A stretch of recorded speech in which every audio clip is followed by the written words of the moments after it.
दिवाली आने में बहुत कम दिन ही रह गए हैं और दिवाली पर हम सभी बहुत तरह के पकवान बनाते हैं, जिसमें कि कुछ नमकीन होते हैं और कुछ मीठे भी होते हैं। मतलब कुछ मिठाइयाँ भी बनती है और कुछ नमकीन भी बनते हैं। तो आज हम दिवाली स्पेशल चंदकला की मिठाई बना रहे हैं, जो आप लोगों के साथ शेयर कर रहे हैं। ये चंदकला की मिठाई खाने में तो स्वादिष्ट होती ही है और देखने में भी बहुत सुंदर दिखती है। देख के ही मन लग जाता है खाने के लिए। इस मिठाई की स्टफिंग खोए और ड्राई फ्रूट्स की होती है, तो इस तरह से ये हेल्दी भी हो जाती है। लगभग यह मिठाई गुजिया की तरह ही होती है, लेकिन गुजिया एक पूरी बेलकर हाफ सर्कल में बनाई जाती है और ये 2 पूरी बेलकर फुल सर्कल में बनाते हैं। मतलब चांद की तरह गोल बनाए जाते हैं, इसलिए शायद इसका नाम चंदकला पड़ा हो। और हम बहुत जल्द ही आप लोगों के लिए गुजिया की भी रेसिपी लेकर के आने वाले हैं। और आज जो हम चंदकला की रेसिपी आप लोग के लिए लाए हैं, ये हम थोड़ा डिफरेंट तरीके से बनाएंगे। तो आप लोग इस वीडियो को पूरी देखिएगा, स्किप मत कीजिएगा। तो चलिए बनाना शुरू करते हैं। यहाँ हम खोआ लिए हैं, घर का बना हुआ एक खोआ है। वैसे तो खोआ 1 कप है, क्योंकि 2 कप मैदे से हम चंदकला की मिठाई बना रहे हैं। तो घर में बनाया है, इसलिए कितने नाप में होगा, मतलब ग्राम में है वो पता नहीं है। अंदाज से 200-250 ग्राम होना चाहिए। खोआ बनाकर 1 दिन पहले फ्रिज में रख दिए थे, इसलिए मिठाई बनाने के पहले इसे थोड़ा सा भून लेने के बाद तब 1 टीस्पून इलायची पाउडर डाल दिए। खोए को इलायची पाउडर के साथ 1-1.5 मिनट भून लेने के बाद गैस को बंद कर दिए हैं। यहाँ पीसी हुई चीनी 1 कप लिए हैं और कद्दूकस किया हुआ सूखा नारियल आधा कप लिए हैं और 1/4 कप काजू, 1/4 कप किशमिश को छोटे छोटे टुकड़े में काट करके लिए हैं और 1/4 कप ही बादाम को भी लंबे लंबे पतले काट करके लिए हैं। जब थोड़ा खोआ ठंडा हो जाए, लगभग 8-10 मिनट के बाद, तब इन सब चीज़ों को एक एक करके खोए में डाल करके मिक्स कर लेंगे। यहाँ आप चाहे तो ड्राई फ्रूट्स को पहले घी में थोड़ा सा हल्का फ्राई कर लेने के बाद फिर काट करके ले सकते हैं। काट करके भी फ्राई कर सकते हैं, लेकिन काट करके फ्राई करने पर जल्दी आने का डर रहता है, इसलिए पहले ही फ्राई कर लेने के बाद तब काट लेना अच्छा रहता है। ड्राई फ्रूट्स को फ्राई करके डालने से जल्दी ख़राब नहीं होता है मिठाई, वो ज़्यादा दिन तक टिकता है, स्वाद में ज़्यादा फर्क नहीं पड़ता है।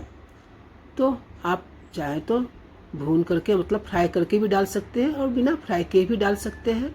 तो इससे सभी चीज़ों को मिला लेने के बाद स्टफिंग तैयार है। अब हम मैदे की तैयारी करेंगे। तो यहाँ हम 2 कप मैदा ले लिए हैं। तो 2 कप मैदा के लिए 1/4 कप घी का मोयन डाल रहे हैं। कोई भी मिठाई हो, घी में ही बनाने से मिठाई का असली टेस्ट समझ में आता है। वैसे तो अब तेल में भी बना सकते हैं, लेकिन घी में बनाने से मिठाई का स्वाद ज़्यादा बढ़ जाता है। ये देखिए मुट्ठी बंधा जा रहा है, मतलब मोयन एकदम परफेक्ट है और अच्छे से मिक्स हो गया है मैदे में। तो अब यहाँ पर थोड़े थोड़े पानी डालते हुए मैदे को मिक्स कर लेंगे। मतलब मैदे का डो बनाएंगे। बहुत हार्ड भी डो नहीं बनाना है और बहुत ज़्यादा सॉफ्ट भी नहीं, इसलिए थोड़ा थोड़ा ही पानी डालते हुए हमें गूंथना है।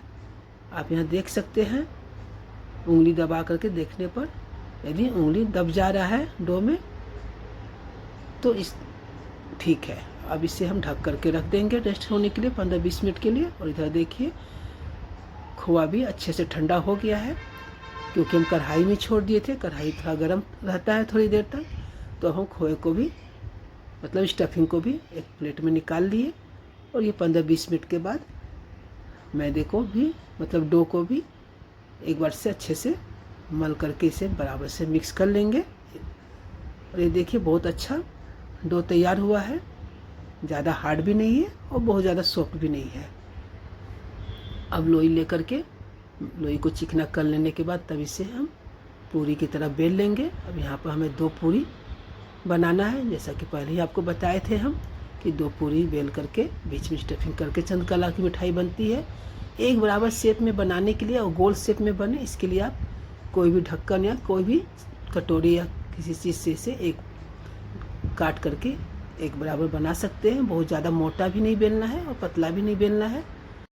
अब एक पूरी के ऊपर खोए की स्टफिंग को इस तरह से बीच में रख देना है। पूरी तरह से कवर नहीं करना है, मतलब किनारे तक नहीं लाना है, किनारे छोड़ते हुए तब बीच में रखना है, क्योंकि दूसरी पूरी से हमें इसे कवर करके चिपकाना है। तो चिपकाने के पहले थोड़ा सा पानी किनारों पर लगा देंगे, इससे अच्छे से चिपक जाता है। थोड़ा भी खुलना नहीं चाहिए, यदि खुल गया तलने के समय तो फिर स्टफिंग बाहर आ जाने से घी भी गंदा हो जाता है और फिर चंद्रकला का भी शेप बिगड़ जाता है। ऐसे चिपका लेने के बाद अब इसे किनारों को फोल्ड करते हुए डिजाइन बनाना है। तो ये देखिए इस तरह से फोल्ड करते हुए इस चंद्रकला पर डिजाइन बन जाता है। ये एक सिंपल डिजाइन हो गया, सिर्फ इसे हम फोल्ड कर रहे हैं। अब हम दूसरा चंद्रकला आपको बनाकर दिखाएंगे जिसमें हम अलग डिजाइन बनाएंगे। ये देखिए एकदम गोल चंद्रकला चांद की तरह बनकर तैयार हो गया।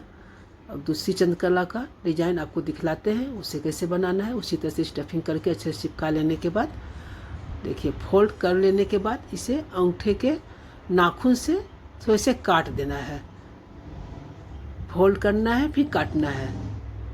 पहले वाले चंद्रकला को सिर्फ हम फोल्ड करते गए थे, इसमें फोल्ड करने के बाद इस तरह से नाखून से काट करके डिजाइन बनाना है। इस तरह से ट्रायंगल शेप में डिजाइन बन जाता है, चक्र की तरह। ऐसा लगता है कि सुदर्शन चक्र है। तो जो डिजाइन आपको पसंद हो या जो बनाने में आपको कंफर्टेबल हो उस डिजाइन में आप चंद्रकला को बना लें। सभी चंद्रकला बना लेने के बाद इसे डीप फ्राई करना है। तो डीप फ्राई करने के लिए कढ़ाई में यहाँ हम गाय का घी डाल दिए हैं। ये गाय का घी खरीदा हुआ मार्केट का है। इसका कलर इतना डार्क पीला दिया है, ऐसा लग रहा है कि इसमें कलर डाला हुआ है। अब असली है या नकली भगवान जाने। घी के नाम पर ये लोग ठगी करते हैं, लेकिन मिठाई घी में ही अच्छी लगती है तो मजबूरन खरीद कर लाना ही पड़ता है, क्योंकि घर का जो बना हुआ घी होता है उससे हम लोग मिठाई तो नहीं बना पाते हैं। घर के खर्चे में ही मतलब रोज़ के खर्च के लायक ही घी बन पाता है। तो अगर कुछ मिठाई उठाई बनाना रहता है तो घी खरीदना ही पड़ जाता है। तो इस तरह से उलट पुलट करते हुए मीडियम हीट पे ही, लो टू मीडियम हीट पे ही हमें चंद्रकला को गोल्डन ब्राउन होने तक तलना है। जो लोग पहली बार मेरे चैनल पर हैं, जो लोग अभी तक सब्सक्राइब नहीं किए हैं मेरे चैनल को, वो लोग सब्सक्राइब जरूर करें। इसी तरह से सभी चंद्रकला को गोल्डन ब्राउन होने तक तल करके रख लेना है। यहाँ धूप की वजह से चंद्रकला का कलर आपको व्हाइट पर दिख रहा है, लेकिन वो गोल्डन ब्राउन ही हम तले हैं। सभी चंद्रकला को तल लेने के बाद अब हम चाशनी तैयार करेंगे। तो इसके लिए 2 कप चीनी और 1 कप पानी डाल करके चाशनी बना रहे हैं। चंद्रकला को रोज़ फ्लेवर में बना रहे हैं, तो रोज़ एसेंस के अलावा इसमें हम गुलाब की पंखुड़ियाँ भी डाल रहे हैं। मेरे पास सूखी गुलाब थी तो यहाँ हम सूखी पंखुड़ियाँ ही डाल रहे हैं। यदि आपके पास ताज़ा गुलाब है तो आप ताज़ा गुलाब की भी पंखुड़ियाँ डाल सकते हैं। जो बड़ी पंखुड़ियाँ हैं उससे हम 2 टुकड़े में इसे तोड़ ले रहे हैं और इस तरह से गुलाब की पंखुड़ियों को चाशनी में डाल दिए और थोड़ी सी इलायची पाउडर भी डाल देंगे और रोज़ एसेंस 5-6 ड्रॉप्स डाल देंगे। इससे बहुत अच्छा फ्लेवर आता है चाशनी का, जो चंद्रकला के स्वाद को और भी बढ़ा देता है। चाशनी को फुल फ्लेम पर 8-10 मिनट हमें पकाना है, मतलब गाढ़ी चाशनी बनानी है। तार बनाने की ज़रूरत नहीं है। जब चिपचिपी चाशनी हो जाए, जैसे गुलाब जामुन की चाशनी बनाते हैं हम लोग, उसी तरह से इसकी भी चाशनी तैयार करते हैं। गुलाब जामुन से थोड़ी सी गाढ़ी इसकी चाशनी रहती है। देखिए इस तरह से नीचे गिराने पर चाशनी फैल नहीं रहा है, तो चाशनी तैयार है। अब एक एक करके चंद्रकला को चाशनी में डुबो करके 1-1.5 मिनट रखना है, उलट पुलट कर देना है। यहाँ वीडियो नहीं हो पाया है, यहाँ ऐसा लग रहा है कि चाशनी में चंद्रकला को डालकर तुरंत हम निकाल दिए हैं, लेकिन ऐसा नहीं है। 1-1.5 मिनट चाशनी में रखे रहे, उसके बाद निकाले हैं। और इसी समय जो गुलाब की पंखुड़ियाँ है उसको चंद्रकला के ऊपर भी रख देंगे, तो अलग से गार्निश करने की भी हमें ज़रूरत नहीं पड़ती है। चाशनी में डालने के साथ ही गार्निश भी हो जाती है। ऐसे आप चाहे तो ऊपर से फिर थोड़े से काजू बादाम का भी गार्निश कर सकते हैं। ये देखिए धूप की वजह से कलर लाइट हो जा रहा है, लेकिन चंद्रकला डार्क गोल्डन ब्राउन ही हम तले हैं। चंद्रकला बहुत ही स्वादिष्ट बनी है। आप लोग को चंद्रकला की ये रेसिपी पसंद आई हो तो लाइक एंड शेयर ज़रूर कीजिए और कमेंट में ज़रूर बतलाइए कि आप लोगों को रोज़ फ्लेवर का ये चंद्रकला का रेसिपी कैसा लगा और आप लोग बना रहे हैं या नहीं इस दिवाली पे। वैसे तो दिवाली के बहुत कम दिन ही बचे हुए हैं, फिर भी आप बना सकते हैं अपने खाने के लिए।